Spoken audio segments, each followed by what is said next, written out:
Jenny is going to be making Saag Aloo today. Yes, so it's a really simple version. Takes under 30 minutes to do this one.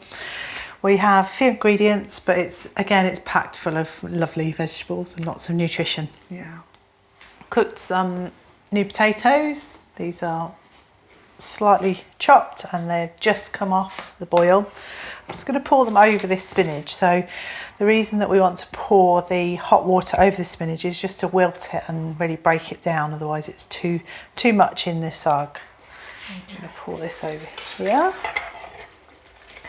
and we'll leave that there for a moment. So it gives it a bit of a head start, doesn't it, the wilting? Yeah, exactly that. Yeah. So we've got a tablespoon of coconut oil.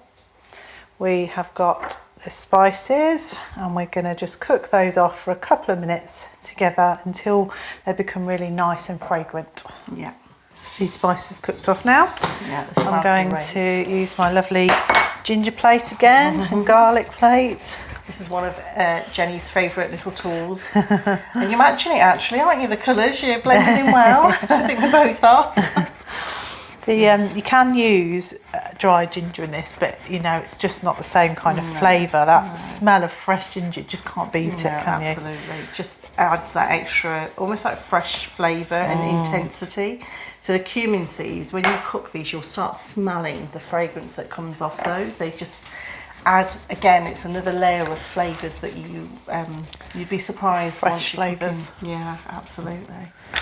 So that's your garlic and ginger. They are going to go into there, in with the spices. Oh, smell the sizzle. Smell the sizzle. Listen to the sizzle and smell the flavours. We're going to also hear that sizzle.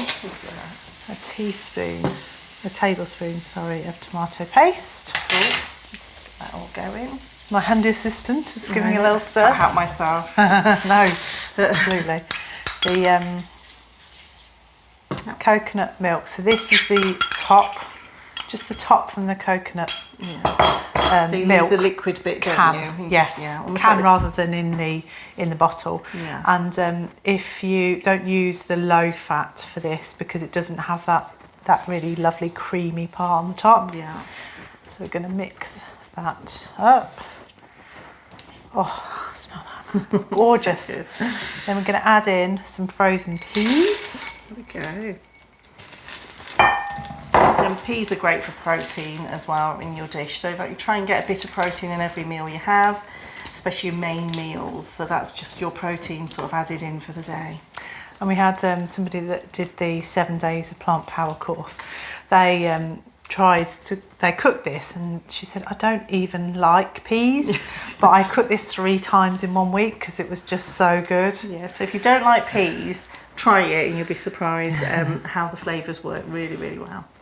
So I'm going to add the stock into there as well. And then the potatoes that I've already cooked. Yummy. Straight in there. It really is as easy as this, isn't it? It is so good. And then this spinach. So I'm going to drain all of the water, give it a really nice squeeze. Make sure, obviously, that it's cooled down a bit. Squeeze all that extra water out, and that can go into there. Do you want to give that a little stir for me? Yeah, Thank you. Look at the colours going on there. This one is a really great for dinner or for lunch, actually. Yeah. It's not doesn't freeze terribly well, so you want to eat this one fresh. Yeah. And you can serve it with. We're going to make some chapatis, aren't we? We are. We So can watch serve it this with rice. Yes. So we'll let this bubble away, Yeah. and we will start to show you how to make the chapatis. I'm very excited. Saag Aloo is ready. Yeah. So you're going to show us how to make these famous chapatis. I am. So good. They are so simple. You need 2 ingredients. That is it. So chapati flour, pop that in there.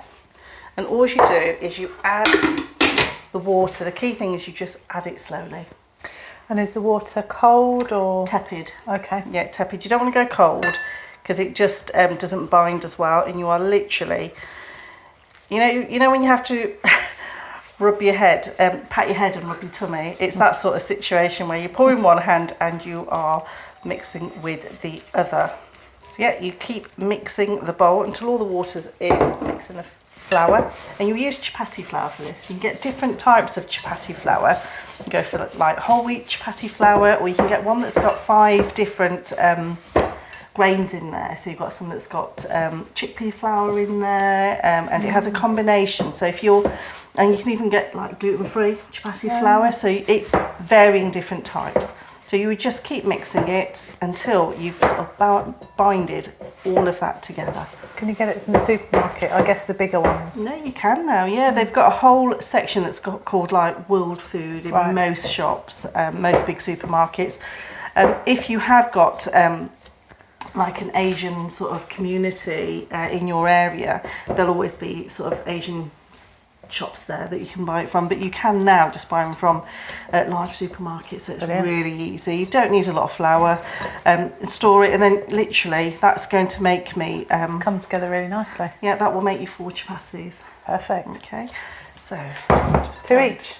2 each, absolutely.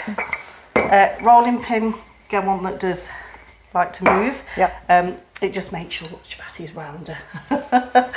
So aesthetically it's more pleasing. So if you've made your chapati dough and it's too wet, just add some more chapati flour to it. And by too wet, you just mean it doesn't come together properly? Yeah, you'll know it's sticky. a bit sticky and it's too much. Or if it's too dry, just add a little bit more water. It really is as simple as that.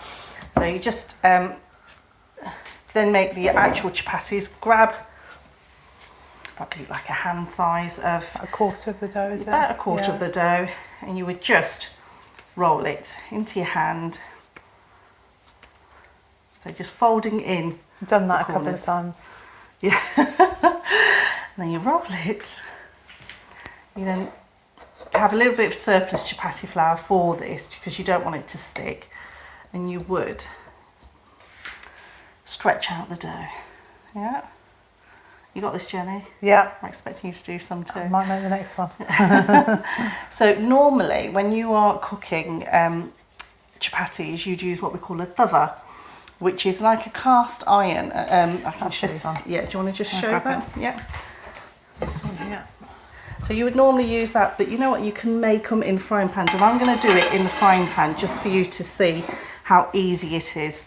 So once you've you've stretched out your chapati, you literally roll it and flip it over when it gets a little bit dry, just picking up any of the flour, and you carry on rolling it. So you don't want it to be the side to be too floury, just enough to stop it sticking, basically. Yeah, when you have too much flour on it, it will burn when you cook it, and you don't really want that. You don't want surplus flour on it, you just want just enough. Yeah, you don't really want any, you just want it for rolling. So once you've rolled it, probably slightly bigger than my hand, most hand sizes, and then you just, again, finally roll it out. And then you would turn on your frying pan, have it at a really nice high heat. And you know it's high if you just sprinkle a tiny bit of chapati flour on it, and it will start going a little bit brown. And when it goes brown, that's the right heat. But no oil, just dry heat? No oil, okay, dry heat. Perfect. Right, well, should we do that? And then Shall we can show us flipping it over, or you flipping it over? Yeah. So once it's all gone a slightly darker colour, you can see that one side has cooked. So you would then at that point flip it over. So when it goes up a little bit, my mum always used to say it's because you're hungry. Someone's hungry and we'd be stood there saying, Mum, we're starving. She's like, yeah, look, you can see you're hungry, it's rising. So it's always Jenny's hungry, it's rising. And there we have it. Add a little bit of butter. Plant-based, obviously. Obviously. And there is your chapati. That looks amazing. Fancy some saag aloo? I do indeed. This has just taken just under 20 minutes. And then the chapatis. Insane. 5 minutes for chapatis. It really is not long. but it's great because you're getting your proteins in there, you're getting your carbohydrates in there, and you've got some healthy fats from your coconut. This is a really great mid-week meal as well because it's so quick. Yeah. And it's like really filling. My kids really like this one, which is a win as well for me. Absolutely. So I'm just going to fold that and stick that on there. And these, going to add some of these nigella seeds on. So these, for me, have the flavour of a naan bread. It's really weird. Yeah, no, I get that. I get it. But they, taste really good. And then if you want to spice it up a bit, you can obviously add a bit of chilli onto the top as well. I'm going to leave mine without the chilli, but you go for mine if you want. Yeah, just a few, just a little bit of extra Gorgeous. spice. Right, let's tuck in these. There you go. There we go. Oh, I cannot wait. This was a good joint effort, wasn't it? It was, yes. We can always learn from each other, can't we?